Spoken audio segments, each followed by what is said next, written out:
আসসালামু আলাইকুম দর্শক, আমি আজকে চলে আসলাম পদ্মা সেতুতে। ঘুরে দেখবো পদ্মা সেতু।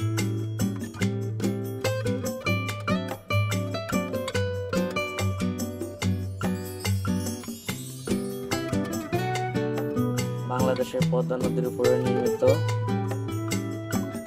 বহুমুখী সড়ক ও রেল সেতু। মুন্সিগঞ্জের লৌহ জংশনের সাথে শরীয়তপুর মাদারীপুর জেলা যুক্ত হয়েছে এই সেতুর মাধ্যমে।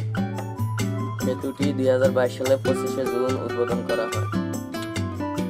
পদ্মা সেতু বাংলাদেশ সম্পূর্ণ নিজের অর্থায়নে তৈরি করেছে। পদ্মা সেতু নির্মাণ কাজ বাংলাদেশের সবচেয়ে চ্যালেঞ্জিং নির্মাণ প্রকল্প হিসেবে বিবেচিত। 2 স্তর বিশিষ্ট এই সেতুর উপরের স্তরে 4 লেনের সড়ক পথ এবং নিচের স্তরে একক একটি রেলপথ রয়েছে। পদ্মা, ব্রাহ্মণপুত্র, মেঘনা নদীর অববাহিকায় তৈরি সেতুটি 41টি স্প্যান নিয়ে গঠিত। সেতুটির মোট দৈর্ঘ্য 6.15 কিলোমিটার। এটি বাংলাদেশের দীর্ঘতম সেতু। মোট দৈর্ঘ্যের উভয় দিক থেকে গঙ্গা উপরে নির্মিত দীর্ঘতম সেতু এটি।